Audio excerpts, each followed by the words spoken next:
What's poppin', everyone? Welcome back to the channel. Zach Lesage here. Today we're going to be covering over the top 10 best decks in the Stellar Crown format. Now, Stellar Crown has just been released on the PTCG Live platform, and it's not going to be available in real life until later on this month. Trying to get everyone set up with some new decks, so put your best guesses in the comments below. Like this video, you can check out the pinned comment for all the copy and pastable deck lists right in the PTCG Live. And we could jump into our number 10 spot. Has the metagame changed that much? Well, I'll be the one to decide that and showcase what I know. Let's jump into it. Kicking off our list is going to be Ancient Box at number 10. Now, Ancient Box hasn't necessarily seen any new cards from Stellar Crown, and I think it's one of those things where Stellar Crown is not necessarily the most stellar set. Sure, there's great cards in the set like Noctowl, Briar, Terrapagos, but not every single deck is going to have these new cards added in. I feel like, if anything, it's breathed a lot of light into the Stage 2 Pokemon EX decks, and now single prize card decks like this are kind of sitting towards the bottom of the list, and we have to start off somewhere. So we have Ancient Box at number 10. Still going to be trying to ramp up those ancient cards in your discard pile, using Professor Seda to accelerate those energies, and of course really trying to put the pressure on that way. If you're looking for any of the cards for any of the decks available in this video, we do have our sponsors at Kayfabe Cards, GameStop, PTCGL Store, and of course the Shuffle Squad website. Check out all of those. But right now, Ancient Box, not really down, not really up. It's more like it's not really well equipped for this early metagame. Didn't really gain anything from Stellar Crown, but it's still a top 10 deck, acceptable deck. And we'll move into our number 9, seeing what we got going on there. Looking at Roaring Moon EX. Roaring Moon EX is going to be our number 9 deck here. And similar to the last deck that we just saw, Ancient Box, we haven't really added anything to this deck. We're still going to be rocking with the second place list from the World Championships. Again, not really much to add here when it comes to this new set. It's really no new A-Spec, no new whatever. And I mean, I think Roaring Moon EX, it's a good enough deck to be within the top 10. It's just not really gaining too much. Not the best position deck in the world. It's one of those things to kind of look over, and it's a great choice if you like the turbo decks. Goal is to be accelerating energies with Professor Sada's Vitality, Dark Patch, and really attacking with our Roaring Moon EX over and over and over again, knocking out our opponent's 2 prize cards, Pokemon. So with this deck coming second at Worlds, it's proven to be successful. We don't need to add new cards for our decks to be successful. So it does have a place in this format. It might actually grow if anything shifts going forward. You might notice a trend. A lot of the decks that we didn't add much to are not necessarily seeing as much success. They didn't really get that baton pass of a new trainer card, a new A-Spec, a new something, and they still exist. They're still fine, but we might see these decks fall off as players explore more of this early metagame at some of these online tournaments. Let's jump into our number 8 spot. Zapping its way into the number 8 spot is going to be Marowak EX. Now, for this, I took one of the top 16 lists from Worlds from Ryan Harris and adjusted a little bit. There wasn't anything that I was like looking into while I was scrolling through the translations and seeing the available cards, and I was like, hey, you want to know what? Joltik might actually be really cool in this deck. We might be able to use Joltik, have a single prize card Pokemon, and load up something like an Iron Hands, or load up something having those lightning and grass energies. It does make the list look a little bit weirder than it should, but being able to accelerate 2 lightning and 2 grass energies can be absolutely fantastic, even to the point where we might want to add in a Galvantula EX as well. The rest of the strategy is going to be using electric generators, ripping those energies onto our Pokemon, but in case we have a poor turn with those electric generators, or we just want to have a very powerful board state, Joltik might allow us to fill in some of the gaps there, being one of the more unique cards from Stellar Crown. There's also that amazing illustration rare version of it, so be sure to stay tuned for that one if you're looking for one of the cool cards to bling your decks out with. At number 7, we have Regidrago V-Star. Now, Regidrago V-Star is one of the best decks in our current Shrouded Fable format, and going into our Stellar Crown format, it doesn't really gain anything. A lot of the decks are going to be these big Stage 2 Pokemon EX decks, so we do have opportunities with Dragapult, Hlucha, and maybe even Kyurem to take them down. I've just went with a super, super consistent build, considering we didn't really add anything. I'm like looking at all the cards that we could have added into this. I don't know if there's a single dragon Pokemon that I'd add in here. Raging Bolt, baby Raging Bolt could be like interesting to a point where I'm just not really gonna see it. Like sniping for 90 is not as good as doing 260 however you want. I think that Regidrago is still going to be that accelerating the energies with Teal Mask, energy switching those energies onto Drago, and copying whatever you want with Legacy Star, making you have options wherever you like. This deck's probably going to rise up a little bit once the metagame settles, but right now I think players are going to be experimenting with new decks. So Drago, always good, not really bad. We're getting closer to that middle of the list. We'll see how the rest of the list plays out. But again, if you haven't put those guesses in the comments below, let us know. We do get back to every single comment on the TSS channel. Sliding into number 6, we have Gardevoir EX. Now, where Gardevoir EX was not really doing great in the Shrouded Fable metagame, didn't really have that Worlds performance that it did at the North American Internationals, we do have Gardevoir EX moving on up the list towards the top as we've added more Stage 2 Pokemon EX decks. And typically Gardevoir does very well against those, being able to disrupt them in some ways. So without the metagame being as aggressive, less Regidrago, and it's kind of centered around other Pokemon, even though we didn't really add anything to this deck, there's still plenty of opportunities for it to see success. Gardevoir is still going to be pitching energies away with Kirlia and Radiant Greninja, and accelerating them with Gardevoir EX to your various Psychic type Pokemon. So the same core of the deck, if you've been a fan of Gardevoir for a while, it is going to be almost the exact same deck that it was before. Now, most of the decks that we're going to be entering into the top 5 or so have really kind of recreated themselves in some way, or at least we're aiming towards that point. It might be within the top 4, top 3, but we're getting there. There's a lot of these decks, so let's jump into that. I'm sure a lot of people are excited to see what is new with this list. Jumping into our number 5 pick is going to be one of our first like new real archetypes that we have going into here, and it is Palkia V-Star with Noctowl and Terapagos EX.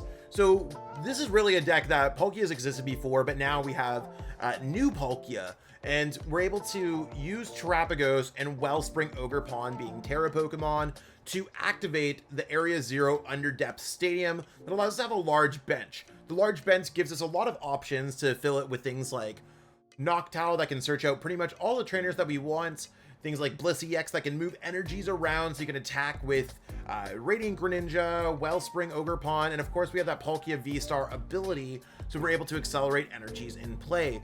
We have a lot of really cool trainer cards that we can kind of like experiment with, Glass Trumpet, accelerating energies, Kieran doing extra damage, even Counter Catcher bringing something up out of nowhere. So we're doing cool things with this deck. Right now it's number 5. It doesn't have a lot of proven tournament success yet, but I think that this type is the type of deck that Palkia doing big damage with 8 on the bench is going to be fantastic. So if you're looking for really a deck that breathes the essence of Stellar Crown, this is really going to be really the first deck on this list that's like, yeah, we're new, we're cool. And I think a lot of players really like to gravitate towards these decks in the early PTCG Live kind of metagame. Looking at our number 4 spot, we have Lugia V-Star, and that's a deck that we've seen for almost ever. Another one of these decks that doesn't really gain anything, but it does gain how the metagame has shifted. Since we're dealing with a lot of Stage 2 Pokemon EX decks, Chinchino seems incredibly powerful to do 70 times each energy card that you have attached to your Chinchino. We've kind of adjusted the text for that, and we're able to just kind of be Lugia, get set up, get Archeops in your discard pile, load up those energies however you want, and we have enough answers to kind of really deal with the metagame. Lugia has been incredibly well positioned for a long time now, and that doesn't look to change anytime soon. It's just really the way that the metagame shifts around it. There's a little bit less lightning type decks in the metagame, so Lugia has less natural kind of predators around it, less natural enemies, and more of a, hey, we're pretty even against a lot of decks. We could spike against some of these Stage 2 decks and have a really good opportunity to see success there. Is it going to be the play? We'll only have one way to find out, some more limitless results. So stay tuned for next week when we kind of update these top 10 best decks with some results to back them up. Looking into our number 3 deck choice, we have Dragapult Pidgeot. Now, Dragapult Pidgeot has been around for a minute, but this is one of those decks that has added a handful of new cards.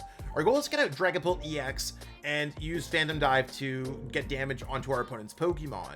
Now, we have Crispin as a way to kind of solve some of the issues for this deck, where we can accelerate some of the, either the Psychic or the Fire, grab the other one. So we kind of have that acceleration to get that weird Fire and Psychic energy cost out of the way. We also have Briar, so we have a way to draw multiple prize cards at once, and really put ourselves in a position where we can steal games with that card alone. And the other new big addition to this deck is going to be the new A spec, attaching it to a Terra Pokemon and reducing their attack cost by 1. So we have a lot of ways to just kind of fight with our Dragapult EX. Attack, attack, attack, attack. I wouldn't mind seeing a Dusknoir line in this deck. I wouldn't mind playing around with some other engines with Xatu or maybe even Charizard. I think there's a lot of different ways to be playing Dragapult, but this is really just a short, sweet, consistent version of the deck. And hopefully Crispin, Briar, and the new A-Spec really work together to make sure that this deck can kind of regain its function. Pretty good against some of these stage 2 Pokemon EX decks as well, and a lot of these turbo aggressive decks are not seeing success, so Dragapult might just be the wave going forward. Coming in hot at number 2 is going to be Raging Bolt EX with the new colorless package. I was kind of reading through social media on X, and I saw Jesse Parker play this list at a full grip kind of testing session, or maybe an online tricky gym video, and I was like, you want to know what, I kind of like it. I changed a couple cards from their list, and really we're trying to use Fan Rotom, search for these colorless Pokemon like the Hoot Hoots and stuff like that, and we're able to kind of get set up with double Hoot Hoot energies, getting Area 0 outs.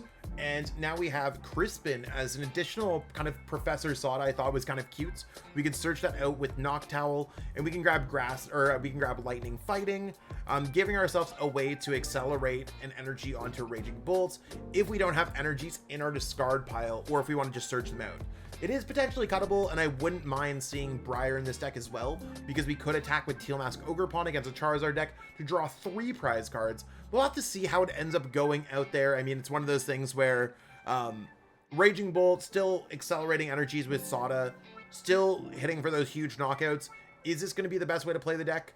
We'll have to find out, but I'm really excited to see some of these early online tournament results. But we're about to be at number 1. What do you think it's going to be? If you haven't put that, guess that number 1 deck out there. If worse comes to worse, it helps out the YouTube algorithm. Help out the Shuffle Squad. That being said, let's jump into it. Let's see our number 1 deck in the Stellar Crown formats. Number 1 deck that we have going on is going to be Charizard Pidgeot Dusknoir.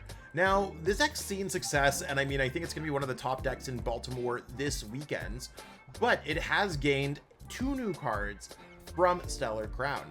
Now, we have Charizard EX that can load up its energies onto its Pokemon, and we want to really search out Pidgeot to kind of make sure that we're able to make that happen. Grand Tree allows us to get Pidgey, evolve into Pidgeotto, evolve it into Pidgeot EX incredibly quick. Same thing with Duskull, Dusclops, Dusknoir, even Charmander, Charmeleon. And we have these ways to really kind of push into these Pokemon, making our deck super consistent. The other big card is going to be Briar, allowing us to draw an extra prize card. We can use Dusknoir to set up the amount of prize cards our opponent has. We can do a lot of really cool things like that and have this huge multi-prize card turn towards the end of the game. Charizard's really gained the most in terms of just being able to control its board states and steer a hard path into your opponent creatively to really steal some games. This is one of my favorite decks, period. I think it's a fantastic choice. So give it a try. I think Charizard's fantastic. And we'll see if it's going to be the number 1 deck by the end of next week when we're going to cover the top 10. We usually cover the top 10 every single Friday. So check out that. And in between the week, we cover lives, the late night events, deck profiles, metagames, and more. So stay tuned for all that. Let me close things out. And there we have it. We have Charizard EX with Briar on top. Is the metagame going to change from what it is today? I'm almost assuming that's an easy yes. There's a lot of different ways we could be playing these decks, especially with that new colorless engine that we saw in both the Palkia deck and the Raging Bolt deck. We'll see how players kind of experiment with them in online tournaments. League Cups, and especially leading up into some regionals in both Europe and South America later on this month. I'm really excited to see how this metagame is going to change myself, and of course, we're going to keep everyone up to date on the Shuffle Squad with the most competitive Pokemon TCG news, deck lists, everything, so stay tuned for that. If you're looking to improve your gameplay heading into any of these regionals, be sure to hit me up for a coaching session. I do coaching on Metafy, helped lots of players over my 20 years of playing this game, and most recently, I lost my winning into top 8 at the World Championships and placed 36th out of nearly 1,200 competitors. If that sounds something great to you, hit me up for a session. Links available in the description. I'll catch up with everyone later. Peace out and have a great one. Want to support the Shuffle Squad? Be sure to check out all of our sponsors in the description to pick up Pokemon TCG singles, sealed, and PTCG live codes.